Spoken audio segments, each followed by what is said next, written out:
Hey, hold on. Gather around, everybody. Listen up. I got a story to tell.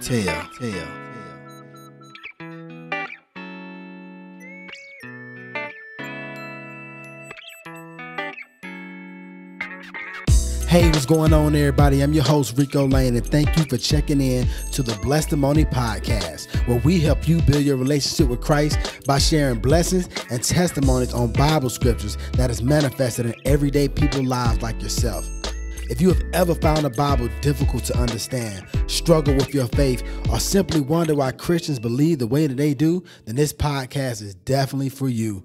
I believe that if we can show you that the Bible is made real in our personal lives today, even though it was written so many years ago by so many different authors, then you just may change the way you view the Bible. It may even spark your curiosity on the Bible or Christ, and I know without a doubt, if you seek Christ, you will find him. So sit back, relax, and enjoy the show. And oh yeah, don't forget, be a blessing and share your testimony.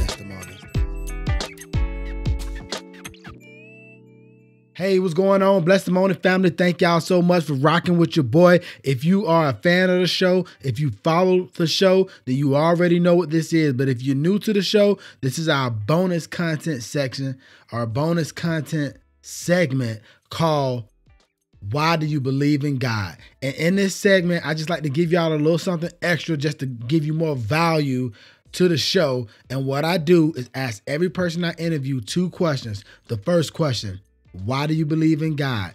The second question, why is it important to share your testimony? Well, today we have Sherri Simmons giving her reason why she believes in God and why it is important to share your testimony. And I love it because, like we said in our actual interview, we got so much in common. We look at things from a teacher viewpoint, and I like the way she used her teacher viewpoint on why it's important to share your testimony. So go ahead and check it out.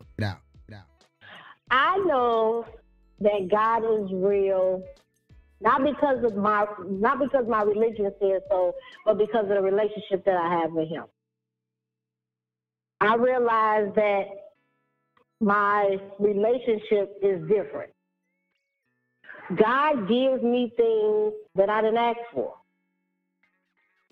That's how I know he's real. Because he has given me things that I did not ask for. And the things that I thought I wanted, he told me, wait a minute. There have been so many things that have happened. I'm like, did nobody else know this? Oh, I didn't have this conversation with nobody but you.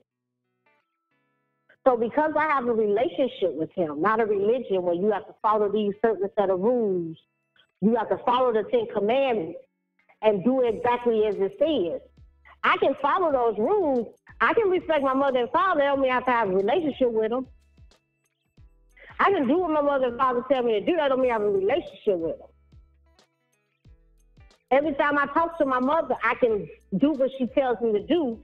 But if I only talk to her once a year, I don't have a relationship. I would rather have a relationship than to follow a certain set of rules. And that's ultimately what religion is. The religious part is the set of rules. The relationship part is how do you go about implementing them. So I have a relationship with God to where I don't mind following his rules because I give, he gives. I take, he takes. It's not just me doing all the work or him doing all the work. I give 10%, he gives me more than the 90 that's left.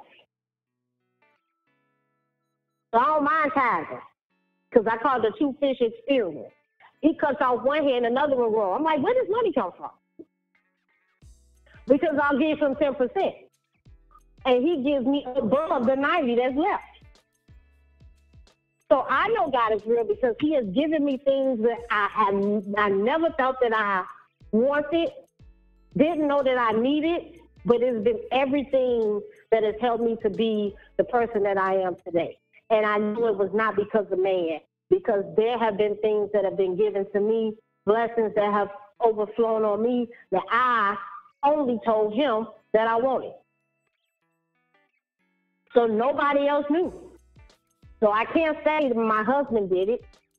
I can't say my mother did it, because the only person that knew was the one I was in a relationship with, and that was God. So, Sherri, why is it important for somebody to share their testimony? Well, as I stated before during my introduction, I realized that as a teacher, we give tests, and a lot of people think that God's not listening. We also test in school. We still take a test, but we also test in school, and a test was to see if we learned the lessons that the teacher taught. So if you are sitting here taking a test, I don't know what test you take where the teacher is giving you the answers, or where the teacher is talking during the test. The purpose of the test is to see how much you know. The purpose of the test is to see how much you know, not how much the teacher knows. So the teacher is only going to be quiet when they know that you should know this. And once you know the information, you should be collaborating with the people in your group that may not understand what just took place. So my kids sit in groups. I have heterogeneous groups. So there's a person that's at the high level, one that's in the middle, one that's low. The people at the high and middle can help the one at the low. And depending on what the situation is, the people at the low can help the high. So why would I put you in groups if you can't help each other? I can't be everywhere at one time. So if you know how to do fractions and you see somebody in your group struggling, then I would think that you would help them because I helped you. That's all a testimony is what you go through. You learned the lesson faster than I did. You learned it better than me. So why don't you help me so I can get to where you are? And then when you need help, I can help you. Everybody's good at something. Nobody's great or the best at anything. Everybody's good at something. And that's what, before my kids leave my class, they say good, better, best. Everybody's good at something. You got to practice to be better at it. And then you keep practicing until you are the best at it. But you can't do it by yourself. Thanks again for joining us on the Blessimony podcast. Make sure to visit our website, blessimony.com, or download the Blessimony app, where you can continue the conversation from this podcast by sharing your thoughts and testimonies on the scripture. You can fellowship with other Christians or check out the Blessimony blog. Oh, and I almost forgot, if you found any value in this show, we'd appreciate a ratings on iTunes, Spotify, or on the platform you use to listen to the show. Or if you'd simply tell a friend about us, that would be a huge blessing. Until next time, peace.